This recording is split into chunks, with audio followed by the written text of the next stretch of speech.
Step this way. Yeah. All right. Good morning. Good morning. Welcome to Pictures and Stories from My Sabbatical. The sabbatical being a continuation of the command from the Ten Commandments to take a Sabbath day. It's the longest commandment of the Ten Commandments. That means to take it very seriously. And by extension, the Episcopal priesthood, others do as well, have this concept where after a season of years, there is a period of rest and refreshment and renewal for the priest's sabbatical. So this is what I did on mine. So you're going to get about half of my sabbatical through pictures. The other half was me doing things I normally do over the summer, as well as a bunch of nothing. And that was fantastic. So I'll talk about that as well if we have time. So my sabbatical started the week after Easter, like April 8th, I think, and went to September 10th, so it was a good chunk of time. I'd been here for just over 7 years before that sabbatical, 7.5.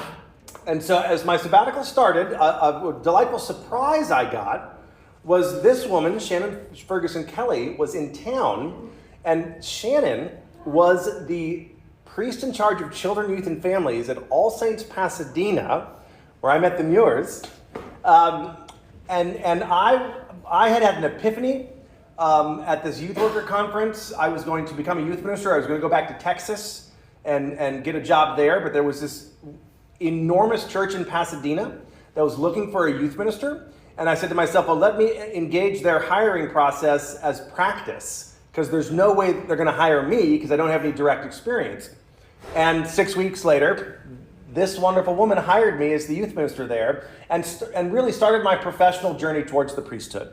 And so she was in town. I haven't seen her in probably 20 years.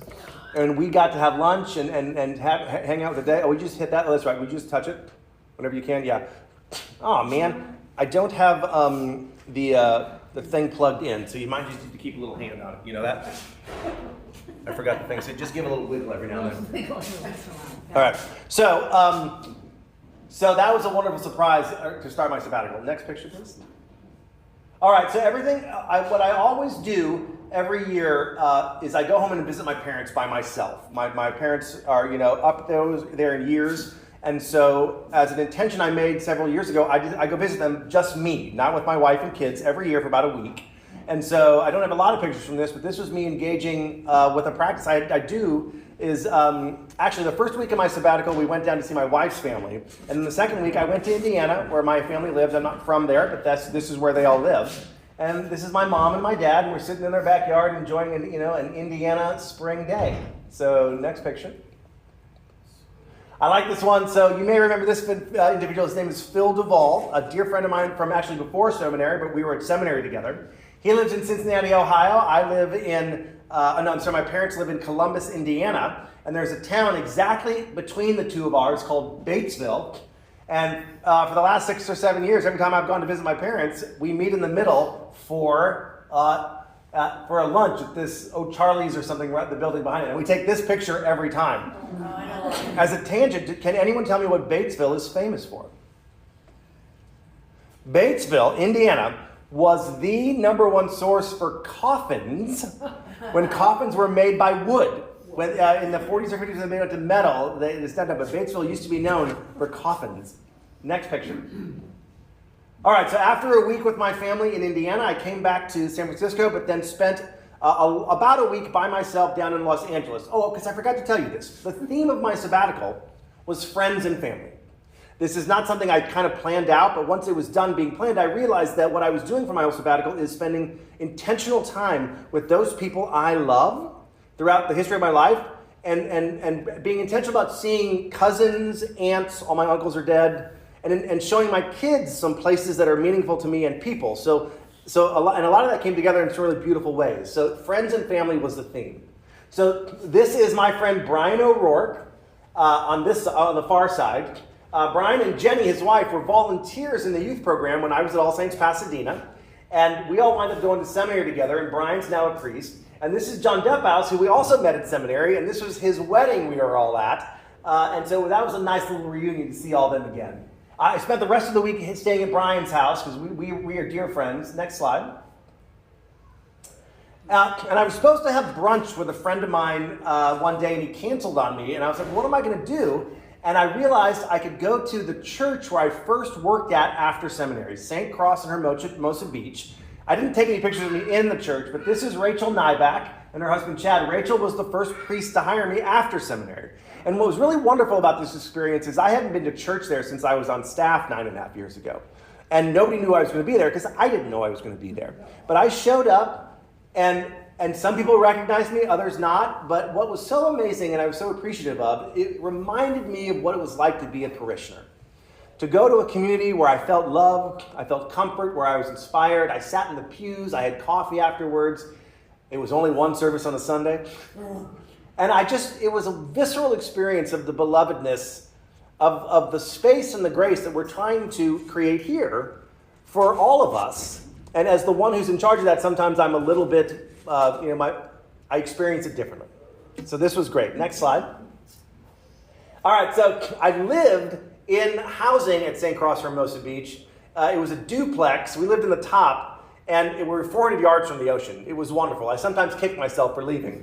But the apartment underneath us, this family, the Lorenzens, lived in. They've got another daughter who's away at college. But they lived underneath us. They still live there. And they are, Ryan and Catherine are my son's godparents.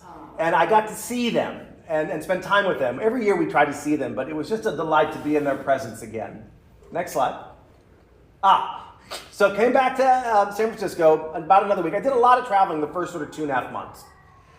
And then, I don't know if you remember this or not, but I was raised in San Antonio, Texas. I was born in Iowa, but at 10 we moved to San Antonio, and I lived there for 9 years, middle school, high school. And I don't get to go back there often because my parents live in Indiana now. So I again, for about a week, went back to San Antonio to see friends from high school and friends from the Episcopal summer camp that is a foundation to my Episcopal foundation. So this is my buddy John Murak. John is 4 years ahead of me, but lived in the same apartment complex when we were growing up, and so we knew each other well. And he's always been kind of the big brother to me. So whenever I'm in San Antonio, I try to see him. This is his wife, Lori. But what's amazing is, and this is John's son graduating from college. I met John when I was 13 years old. And just to be in his midst is a blessing. Next slide.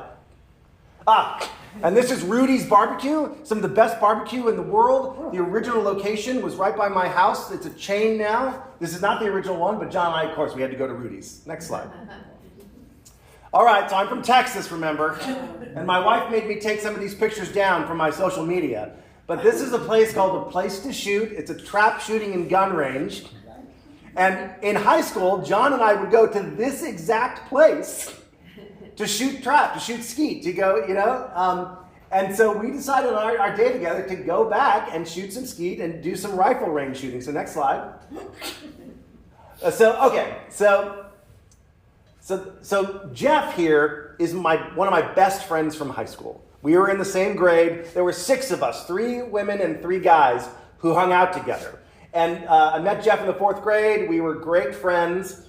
The last time I saw Jeff was 7 or 8 years ago when I, was moving here. So I spent a good day with him. Next slide.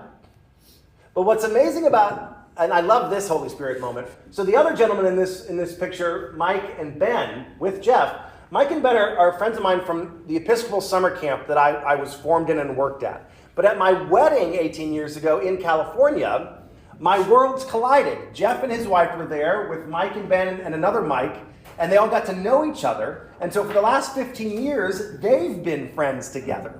So Jeff invited several of the fellas over for a dinner, and we got to hang out together. I was staying with this buddy Mike in his house when I was there. Next slide.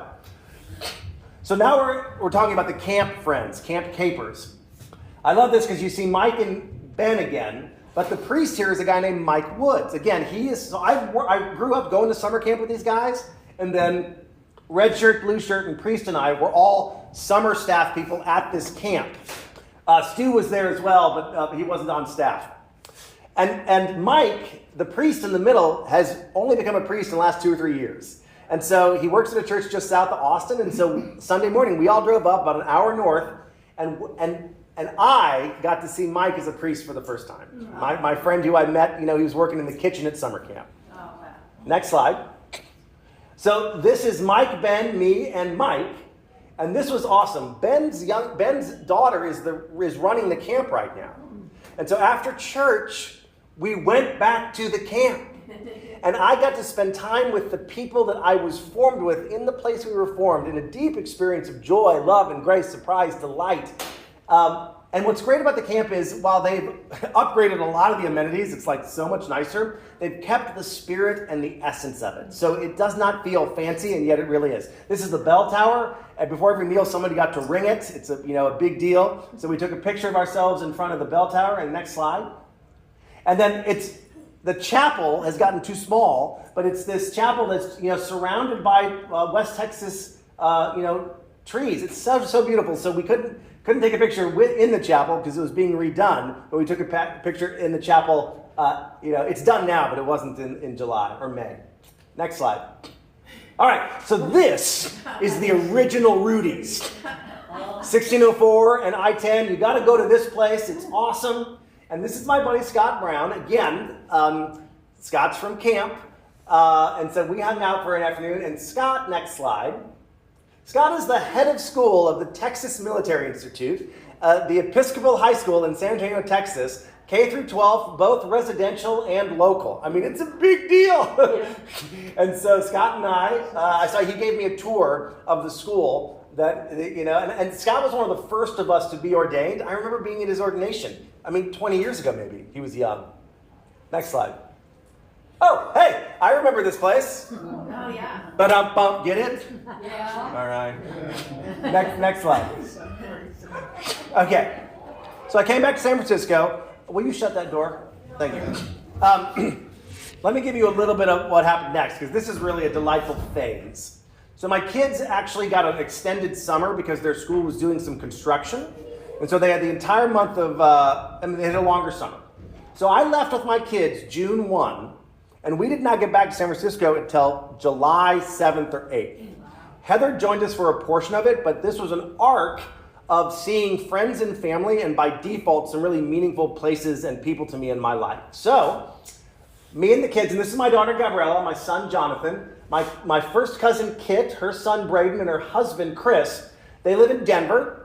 And so, with my aunt, Kit's mom, and so we flew to Denver and spent 3 or 4 days with them, again, introducing family to family. Next slide. And also in Denver lives Paige McGilloway. Remember my friend Jeff, and I said there were 6 of us who hung out together? Paige was one of those other women. So Paige is a high school friend. I hadn't seen Paige probably in 20 years, and she got to meet my kids. I didn't get to meet hers, but I'll go to Denver a lot. So this is me reconnecting to a dear friend from high school, and our family, us getting together. Next slide. This is my roommate Andrew Small. So I graduated from the University of Colorado at Boulder, although I didn't start college there. I graduated from it. And this guy was a theater major along with me. We lived together for 2 years. I haven't seen him in ever. And so we got to spend the afternoon together. Next slide. Okay, so again, this is my aunt, my mom's sister, Linda, my cousin Kit, and us. So my uncle Bob died 3 years ago, and so it's just good to be with them. But yeah, this is the family together. I think the last time Gabriella saw my Aunt Linda, she was like 2. Next slide. My cousin thought it'd be a great idea for us to go whitewater rafting. So here's me, Gabriella, and my son, and that's my cousin and her son. So that was a fun event. Next picture. Oh, they have bridges over it. Yeah. They take pictures and they charge you for them, but it was worth it. Just another good action shot. Next slide. Okay, so this is the theater school at Boulder. This is where my theater training in Colorado happened. And so it's hard to describe the joy and the real potency it was to walk my kids around this experience, this place. And I'll tell you afterwards, my daughter was even like, that was really meaningful. I love fireworks and the symphony. I come alive at it. And when I was done, Gabriella said, Dad, it was like we were watching fireworks at the symphony.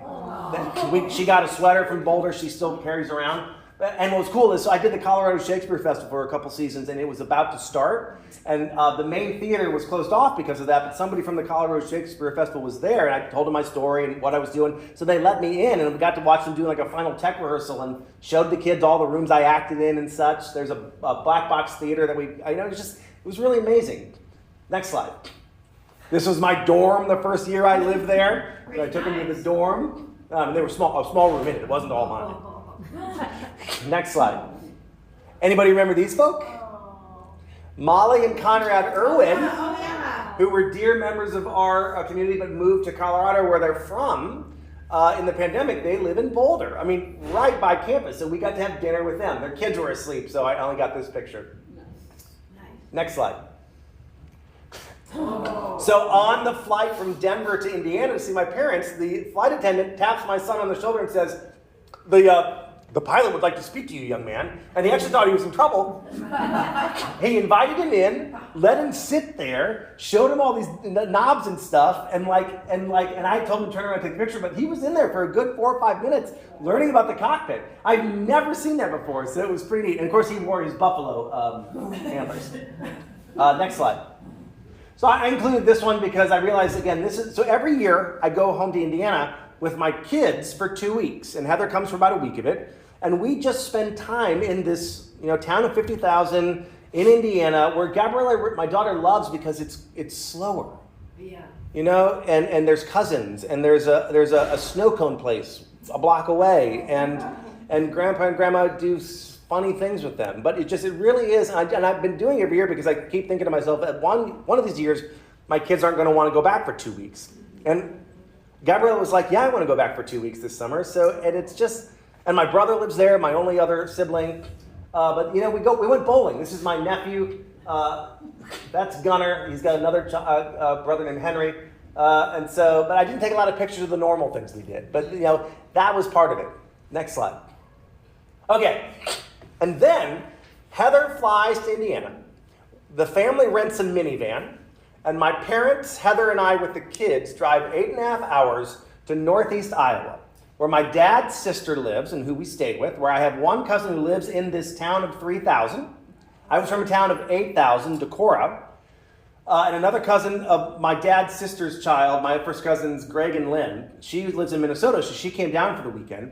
And I got to introduce my kids to the place where I'm from and my parents are from and where all the great-great-great-grandparents are buried.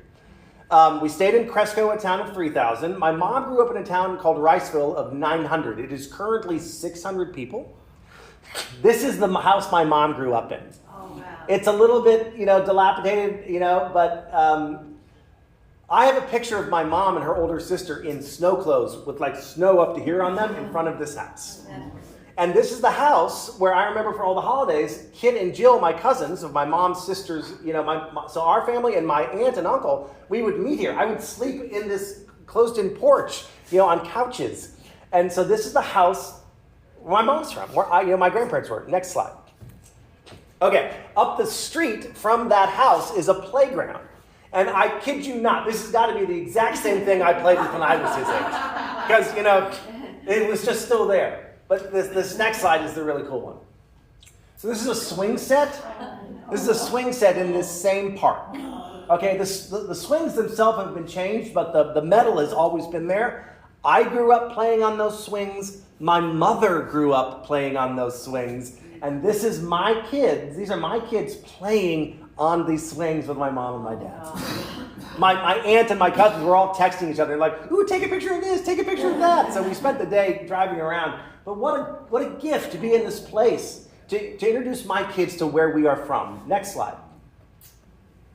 Oh, this is the Methodist church in this town of 600. This is where my parents were married and both my grandparents had their funerals. We drove by it, and like any good pastor priest, I stopped and said, let's see if we can find a door open. And my mom was like, no, let's not do that, no. And of course, the front door was locked, the side door was locked, but the back door was open. So next slide. So here is Johnny pretending to be the priest at the spot where my parents were married. And so and I got more pictures of this, but they were, and my mom was checking. I mean, my mom probably hasn't been in this church or my parents for 25, 30 years. But this is where they were married. And when we were leaving, getting back in the car, my mom grabbed my arm and so authentically said, "Thank you for that." Oh, it was so cool. Next slide. Of course, then you have to go visit all the grave sites. So this is my mom's parents and my mom's family outside of this town of 600. Next slide. This is my dad's, my grandparents, Lyle and Irene, and this is another grave site. Next slide. There's a little grave site, a graveyard between these two cities that we spent 45 minutes looking for my mom's great-great-grandfather, and then we discovered that either the headstone's gone or it's under the grass because it's a flat one. But so my daughter got bored, so this is how she started entertaining herself. Next slide.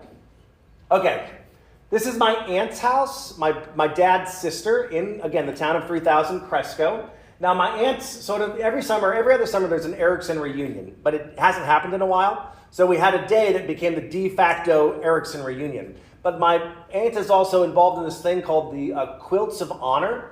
And it's a group, it's a national thing actually, where they make quilts for veterans. And she'd set up this thing where my father, who was in the service for 3 years, received a quilt of honor, and it became a de facto of all the cousins and my dad's cousins and such gathering together for the afternoon.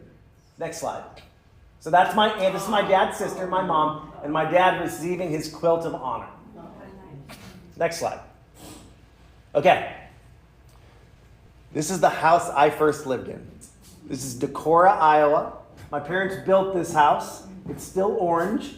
We were just driving by, so I didn't get the best shot of it. But what I should back up and say is where we were coming from that morning, and I forgot to take pictures, is my dad's cousin, Elaine, has always been my mom's best friend. And we were at Elaine's house for a good afternoon, morning to afternoon, because Elaine and Jim have 3 boys, Philip, Michael, and Corey. And I grew up playing with them. And we spent the morning just together, and this is where I realized, I did this trip because I thought it'd be meaningful to me, but this is a moment where I realized what a gift it was to my parents, because, my mom's older, Elaine has some health issues, they haven't seen each other in a decade, and so to sit in each other's midst and just be present and to share stories, for my mom to see her boys, when we were leaving, it was actually, my mom was crying, and it was hard to go because we don't know the next time we'll see each other, but to be there for just a few hours was so beautiful. My kid met somebody else's kid, and we realized they were third cousins. Oh. When do you know a third cousin? But yeah, this is the house that, and it's still surrounded by farmland. Next slide.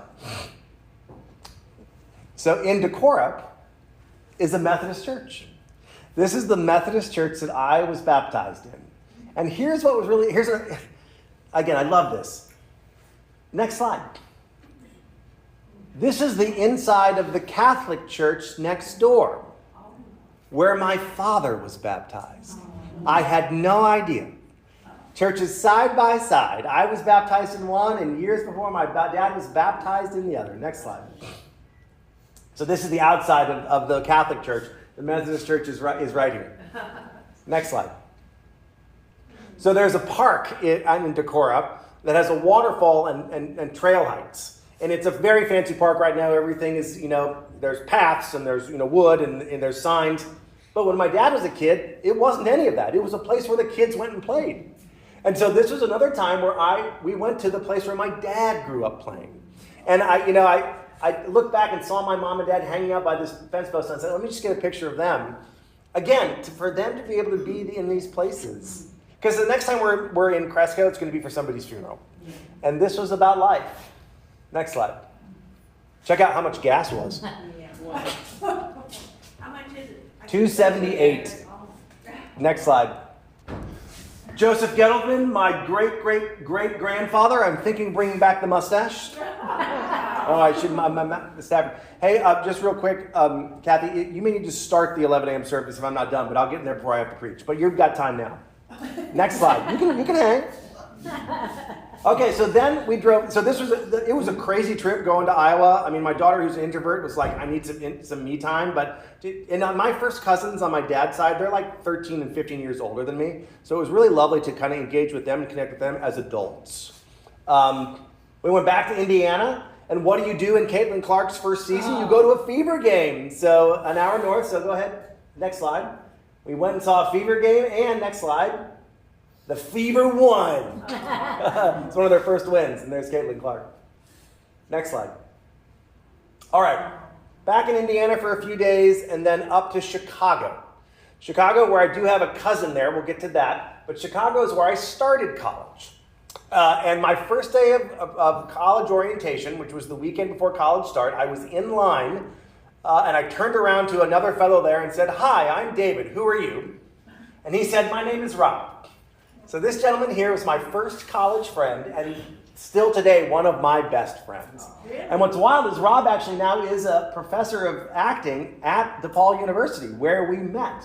And this is his wife and 2 kids with my wife and my kids. And we took a Chicago architectural river tour, which was awesome, by the way. Do that if you can. But yeah, so Rob, he lived in LA too for a long time when I lived in LA. He was the first guy when I moved to LA. I lived with him for about 6 months. I mean, this guy is one of my bestest of friends. Next slide. The Chicago Bean was closed. You can see how upset my kids were. And what really upset us is 2 days later, it opened. Next slide. But we did do the Sears Tower, which I never did as a kid. But this is where Ferris Bueller was in his iconic movie, Ferris Bueller's Day Off. Next slide. For those of you who like heights. Next slide. So DePaul is the school that I first started at. I was there for my freshman and sophomore year. This is my freshman dorm. And I walked them around the campus. There were parts that were under construction, so it was closed, but we walked them around. I mean, the theater school that I studied in is gone. The new facility is way better, so I walked them by the condos that are there. Next slide. This is the Fullerton L stop that I took to many places, the DePaul field behind it. Next, we took the L. And then next, of course, you got to introduce them to Wrigley, even though there was no game. But you see how much wind there was? It was crazy. Next slide.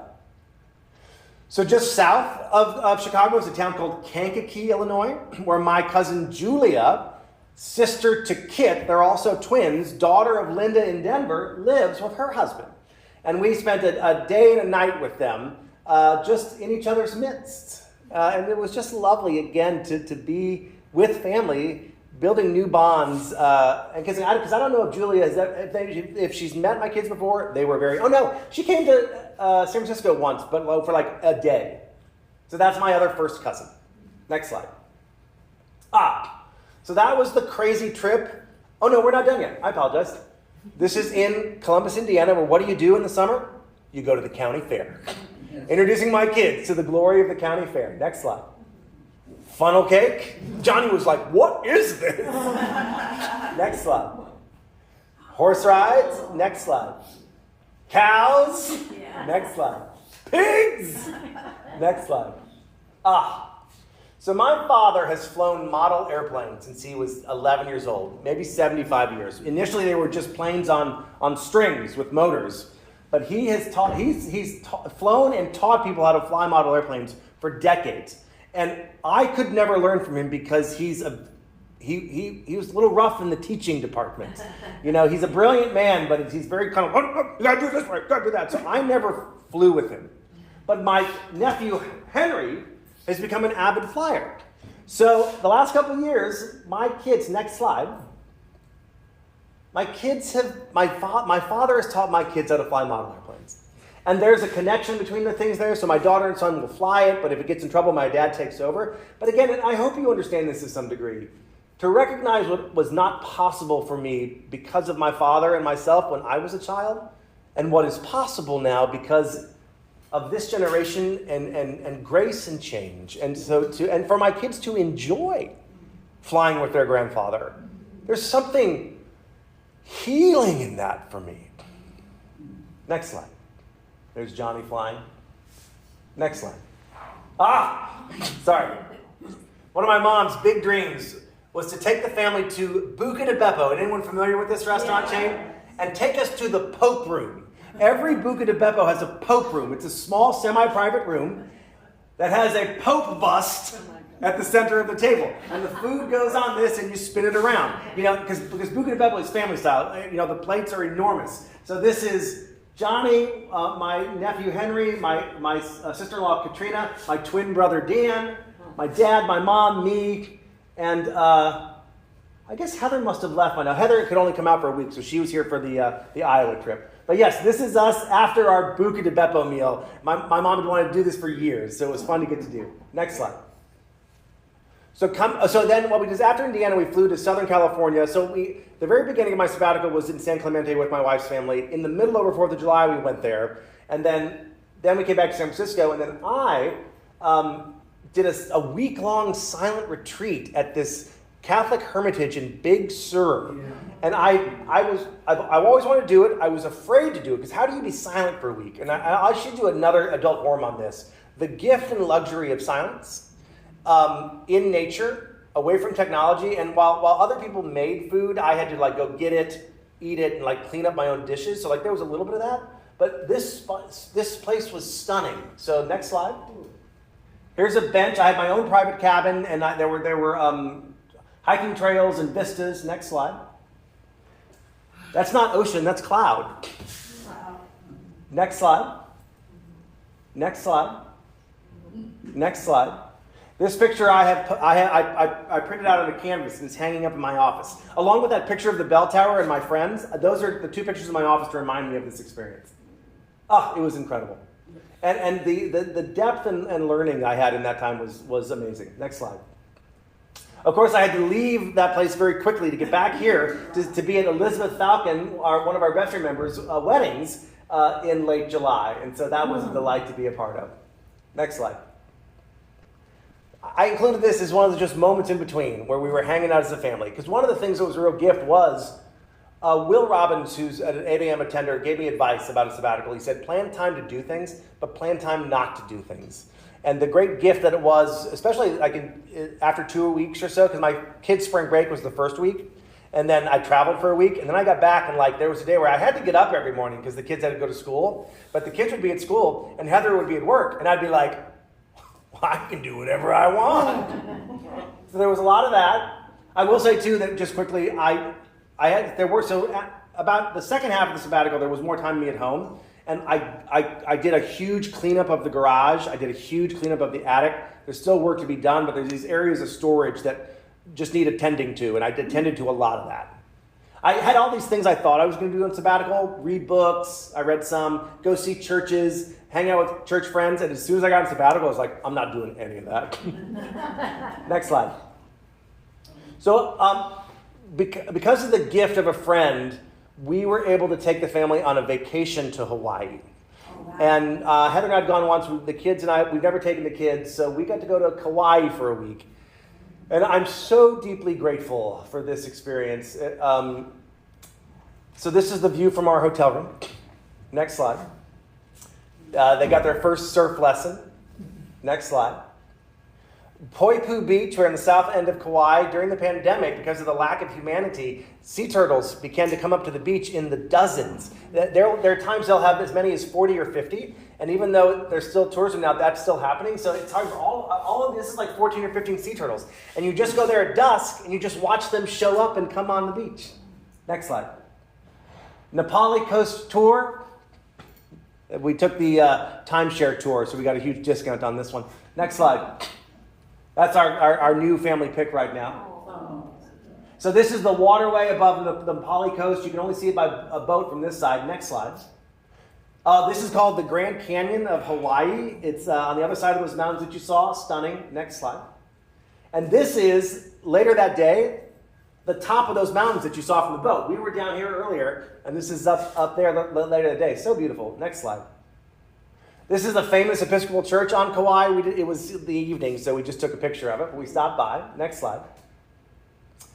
Just vista from our zip lining tour. Next slide. Zip lining was a ton of fun. Next slide. A dinosaur almost got us. The guy told us to look to the side, so we didn't know what was going on. He said, look to the side, look afraid. And he held up the little thing. Next slide. Just another beautiful vista. Next slide. An amazing, Polynesian evening dinner and show, or, a Hawaiian show, a luau. Next slide. Next slide. Okay. And then my wife's family has always lived close to Disneyland, so every year we always go for a day, but we made it a little more special this year. We got a hotel across the street and went there the afternoon before so we could get up and leave Disneyland real early.